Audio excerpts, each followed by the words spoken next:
नमस्कार विद्यार्थी मित्रांनो, मी शुभांगी पवार तुमचं सहर्ष स्वागत करत आहे आपल्या आवड शाळेच्या YouTube चॅनलमध्ये। तर बघा, आपण आजच्या व्हिडिओमध्ये पाहणार आहोत की भागाकार म्हणजे डिव्हिजन कसा करायचा असतो। तर एकदम सोपा आहे मित्रांनो भागाकार, पण तो मुलांना खूप अवघड जातो। त्यामुळे तुम्हाला आज एकदम सोप्या प्रकारे मी सांगणार आहे की भागाकार कसा करायचा असतो। कारण जी काही क्रिया आहे, बेरीज, वजाबाकी, गुणाकार आणि भागाकार मधली, तर ही क्रिया थोडीशी मुलांना अवघड वाटते। पण ती का जाते अवघड, तर ते आपण आजच्या व्हिडिओमधून पाहणार आहोत।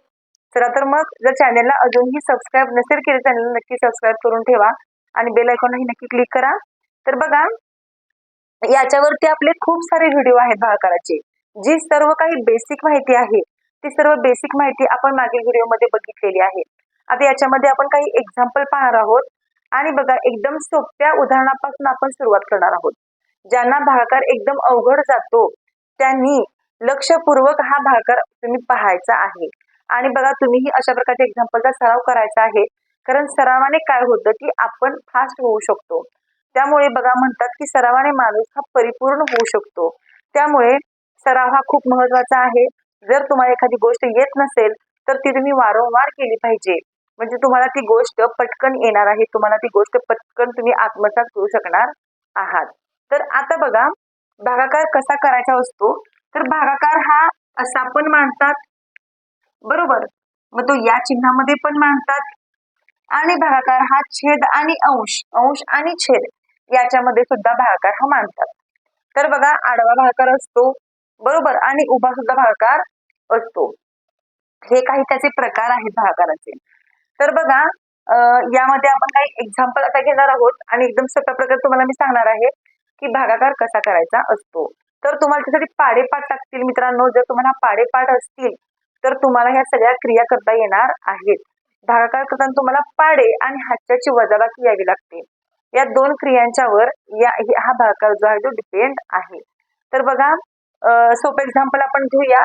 समजा, आता आपण एक आणखी एक्झाम्पल घेऊया, एकदम सोपं। समजा, जर 9 ला तुम्हाला जर 3 ने भागायचं असेल, एकदम सिंपल एक्झाम्पल सुरुवातीला आपण घेतलेलं आहे। जर आपल्याला 9 ला 3 ने भागायचं असेल, म्हणजेच 9 भागिले 3 असं मी लिहिलेलं आहे। आता बघा, तुम्हाला 3 चा जो पाडा आहे, तर तो 3 चा पाडा म्हणायचा आहे आणि 9 हा कितव्या क्रमांकावर आहे, तर तुम्हाला ते शोधावं लागेल। 3 चा पाडा तुम्ही 9 येईपर्यंत म्हणायचा आहे। 3 एके 3, 3 दोन्ही 6 आणि 3 त्रिक 9 येतात, 3 त्रिक 9 येतात आणि यांची आपल्याला फक्त वजाबाकी करायची आहे। 9 मधून 9 गेले 0। बघा, या 3 ला तुम्ही म्हणू शकता भागाकार, बरोबर, हा आपला आलेला आहे भागाकार, म्हणजे हे आपलं उत्तर आलंय। याला तुम्ही म्हणू शकता बाकी। ज्याला भागायचं असतं ते असतं भाज्य, आणि ज्याने भागायचं असतं ते असतं भाजक, ते असतं भाजक। भाज्य, भाजक, भागाकार आणि बाकी, बरोबर। मग आता बघा, याचं उत्तर आलेलं आहे 3 आणि बाकी उरलेले आहे 0। जे वरती असतं ते आपलं उत्तर असतं, हे लक्षात ठेवा। आता बघा, उदाहरण थोडंसं मोठं घेऊया आपण। तर बघा, आता इथं आपण काही एक्झाम्पल घेतलेले भागाकाराची, आणि लक्षात ठेवा, नियम आहे भागाकाराचा की भागाकार करताना नेहमी एका एका संख्येला भाग द्यायचा असतो। नेहमी एका एका संख्येला भाग द्यायचा हा रूल आहे भागाकाराचा, हे विसरायचं नाही। तर आता आपण इथे एक्झाम्पल घेतलेला आहे 25 भागिले 5 आपण घेतलेला आहे। आता हे एकदम सोपं आहे। आपण सांगितलं आहे की एका एका संख्येला भाग द्यायचा असतो। आता बघा, 5 ने आपण अगोदर 2 ला भाग देऊया।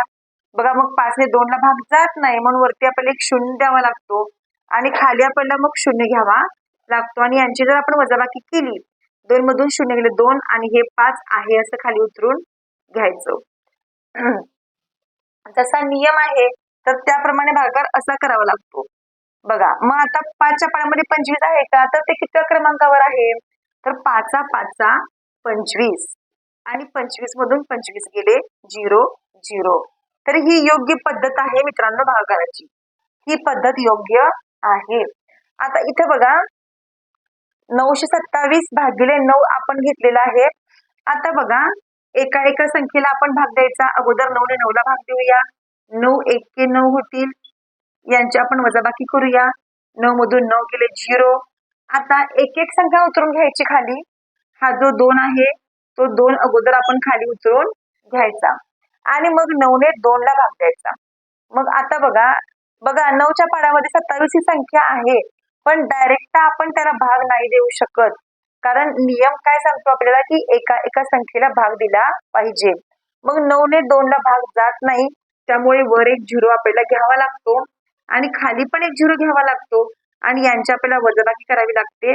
2 मधून 0 गेला 2 आणि ही संख्या पुढची 7 उतरून घ्यायची खाली आणि मग 9चा पाडा आपण 27 येईपर्यंत म्हणायचा. 9 चोक 36, 9 त्रिक होणार आहेत 27, 9 त्रिक 27. बघा 27 मधून 27 गेले 0 0. तर अशा प्रकारे बघा हा भागाकार करायचा असतो आणि तुम्हाला मी सांगणार आहे की याची पडताळणी कशी करायची असते. म्हणजे आता पडताळा कसा घ्यायचा असतो, म्हणजे आपल्याला समजतं की आपलं उत्तर बरोबर आलेलं आहे की चुकीचं आलेलं आहे. मग आपण ते खात्री कशी करून घ्यायची. तर आता बघा जे 103 हे आपलं उत्तर आलंय, त्या 103 ला तुम्ही गुणिले 9 ने गुणाकार करायचा. 103 गुणिले 9 करायचं. आपलं उत्तर दिलेली संख्या यायला पाहिजे. ही दिलेली जी संख्या आहे ते आपलं उत्तर यायला पाहिजे. बघा आता 9 त्रिक होतील 27, अशी 7 हातचा 2 आले. 9 0 0 हा 2 इथं, 9 1 9. बघा 9 27 संख्या आली. जेव्हा तुम्ही असा पडताळा करून बघता तेव्हा मग तुमचं उत्तर बरोबर आलेलं आहे हे मात्र निश्चित. तर आता बघा हे एक्झाम्पल आपण सोडवूया. बघा आता 168 भागिले 8. आता 8 ने अगोदर ह्या 1 ला आपल्याला भागायचंय. मग बघा 8च्या पाड्यामध्ये काय 1 नाहीये, म्हणून वर एक 0 घ्या, खाली एक 0 घ्या. मग परत काय हा 1 उतरून घ्या खाली. बरोबर. आता हे 6 जे आहे ते 6 इथं लिहा आणि 8च्या पाड्यामध्ये 16 आहे का बघा. बघा 8 दोन्ही होतील 16. 16तून 16 गेले 0 0. पुढची संख्या 8 खाली उतरून घ्या आणि 8 ने परत 8 ला भाग द्या. 8 1 होतील 8. 8 मधून 8 गेले 0. तुम्ही बघा जर तुम्हाला हे उत्तर बरोबर आलंय की नाही, तर तुम्हाला हे पाहायचं असेल तर तुम्ही पडताळा सुद्धा करून घेऊ शकता. आता 21 आहे, त्या 21 ला तुम्ही गुणिले हे 8 करा. तुमचं उत्तर ही दिलेली संख्या आलं पाहिजे. 8 1 8 आणि 8 दोन्ही 16, 168. म्हणजेच आपलं हे उत्तर बरोबर आलेलं आहे. तर अशा प्रकारे मित्रांनो भागाकार करायचा असतो, काहीच अवघड नाही. जर तुम्हाला एकदा समजलं तर तुम्ही अशी भरपूर गणित तुम्ही पटकन सोडवू शकतात. तर बघा जर तुम्हाला नसेल समजलं तर तुम्ही हा व्हिडिओ पुन्हा पुन्हा बघू शकता आणि तुम्ही काही एक्झाम्पल सॉल्व्ह करू शकता. आता आपण थोडीशी वेगळी एक्झाम्पल घेऊया. तर आता बघा इथं आपण काही एक्झाम्पल घेतलेले आहेत. 161 भागिले 7 आपण संख्या घेतलेली आहे. तर आपण यांना काय करूया, पहिला भाग देऊया. बघा आता 7 ने 1 ला भाग जात नाही, वर एक 0 घ्या, खाली एक 0 घ्या, यांची वजाबाकी करा. 1 हा जो 6 आहे तो खाली उतरून घ्या. बघा आता 7च्या पाड्यामध्ये 16 आहे का चेक करायचं. जर 16 नसेल तर 16च्या आधी काय आहे ते बघायचं. 7 1 7, 7 2 14 आहे. 7 2 14 ते खाली लिहायचं.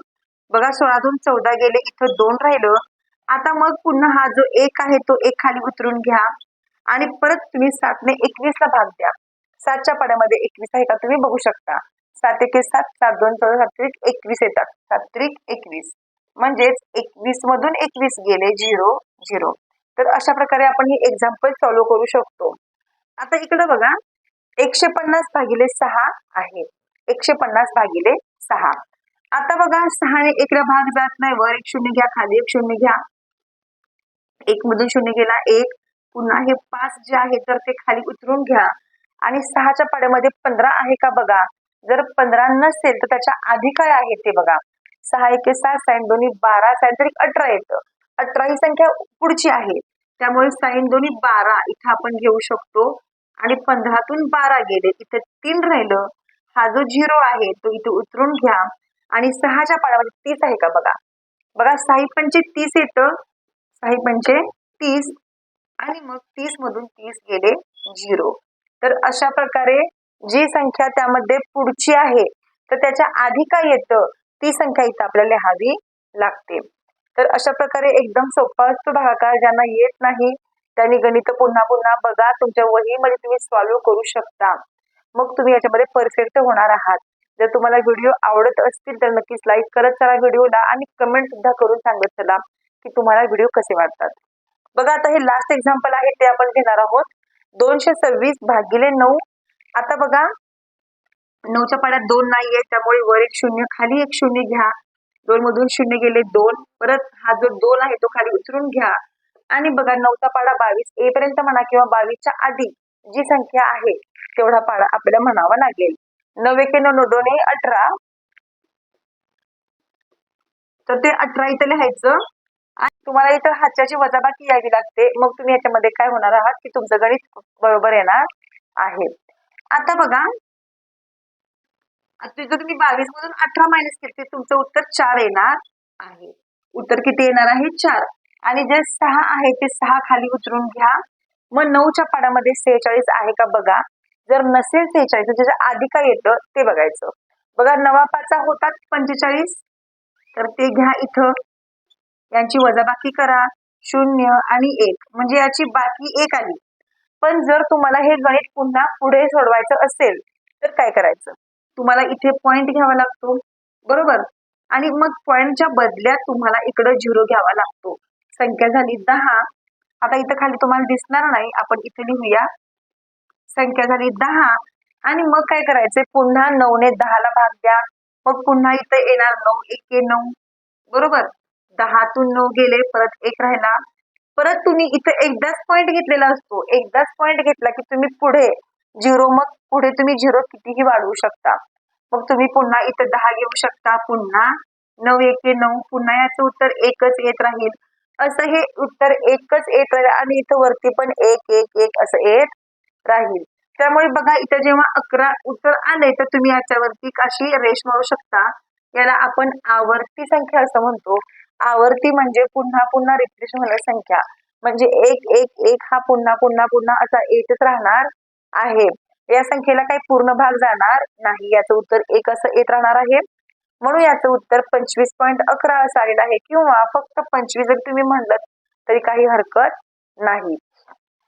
तर बघा जर तुम्हाला संख्येला पूर्ण भाग द्यायचा असेल तर तुम्ही संख्येला असं पुढं पुढं पुन्हा पॉइंट देऊन भाग देऊ शकता. तर अशा प्रकारे बघा आपण भागाकारची काही एक्झाम्पल घेतलेली आहेत आणि एकदम सिंपल आपण एक्झाम्पल घेतली, काही अवघड जास्त घेतलेली नाही आहेत. बघा जर तुम्हाला व्हिडिओ आवडला असेल तर काय करा, नक्की लाईक करा व्हिडिओला. कमेंट करून सांगा तुम्हाला हा व्हिडिओ कसा वाटला.